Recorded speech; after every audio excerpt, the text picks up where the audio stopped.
ini kita belajar tentang recontext.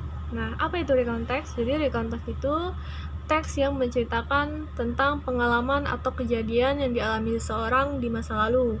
Kejadian tersebut diceritakan secara berurutan atau secara kronologis. Jadi recontext ini isinya teks berupa fakta atau yang berupa peristiwa sebenar-benarnya di masa lalu, kemudian diceritakan kembali secara berurutan. Contoh recontext ini misalnya seperti kalian sedang menulis diary. Diary itu kan kalian menceritakan kejadian yang sudah terjadi. Nah, recontext ini punya ciri-ciri di dalam teksnya. Ada beberapa ciri-ciri. Yang pertama, past tenses. Jadi recontext ini menggunakan simple past tenses karena dia di masa lampau.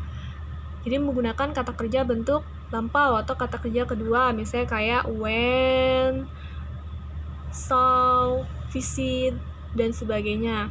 We ini subjek, I subjek, dan we itu subjek. Kemudian, dari konteks juga menggunakan action verbs. Action verb ini kata kerja aksi atau tindakan. Contohnya adalah run, talk, swim, dan sebagainya. Run itu berlari, talk itu berbicara, swim itu berenang. Jadi sebuah tindakan gitu ya. Lalu ada adverbs. Adverb ini adalah kata keterangan. Contohnya ada last summer. Last summer itu bentuk lampau.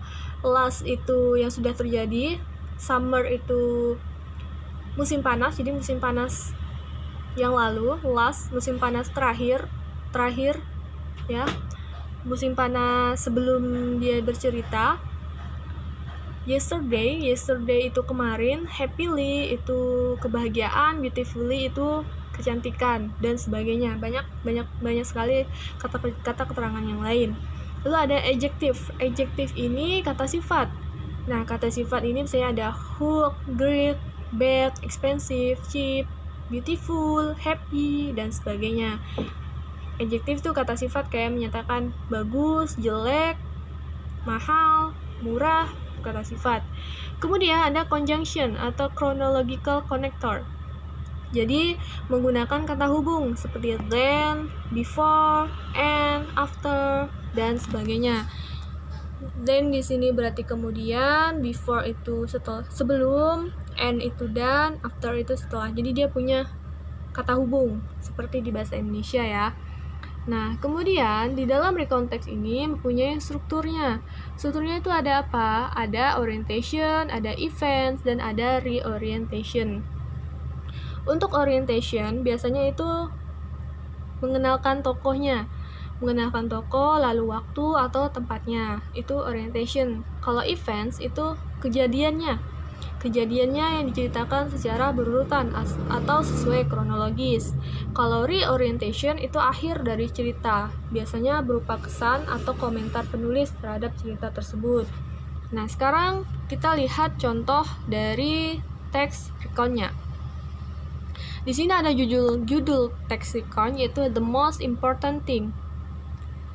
Nah, di sini di paragraf pertama ada Jane thought she had already prepared everything for her dinner party last night. Di sini diceritakan bahwa ada tokoh namanya Jane yang siap untuk menyiapkan segalanya untuk dinner party, pesta makan malamnya kemarin ya, last night atau tadi malam sebelum dia bercerita. Nah, tokohnya itu ada Jane, kemudian waktunya itu ada last night. Kemudian di sini adalah orientation. Tadi kan ada orientation, ada events, kemudian ada reorientation. Nah, Jane sampai di last night ini merupakan orientation, pengenalan dari cerita. Kemudian dari she has sent invitation to her boss, ini merupakan events. Event itu kejadiannya. Jadi dia mengundang bosnya dan juga teman-temannya di kantor. Terus dia juga menyiapkan beberapa resep yang menarik. Kemudian dia beli ada beberapa buah, sayur, keju yang dia butuhkan untuk makan malamnya. Nah, ini merupakan events. Kemudian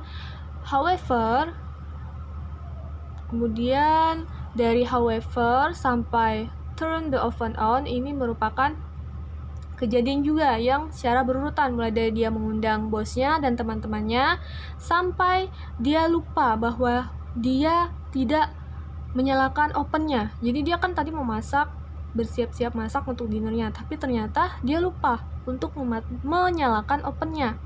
Nah, sampai sini dari she had sent sampai di sini ini adalah event, kejadian berurutan.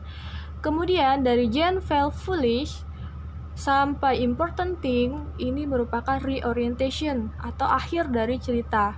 Jadi setelah kejadiannya dia tadi lupa menyalakan oven, itu diakhiri dengan dia tuh merasa seperti orang bodoh ya. Kenapa dia mengadakan acara pesta makan malam tapi tidak menyalakan ovennya? Dia bilang she thought he had all prepared for her dinner party, but she had forgotten to do the most important thing. Jadi dia sudah menyiapkan segalanya untuk pesta makan malamnya, tapi ternyata dia melupakan sesuatu yang sangat penting. Nah, dari Jane felt foolish sampai important thing itu merupakan reorientation. Di dalam reorientation tadi seperti yang udah dibilang, ada kesan atau komentar dari penulis terhadap kejadian yang sudah terjadi. Semoga dengan penjelasan kali ini kalian bisa memahami dari recount text.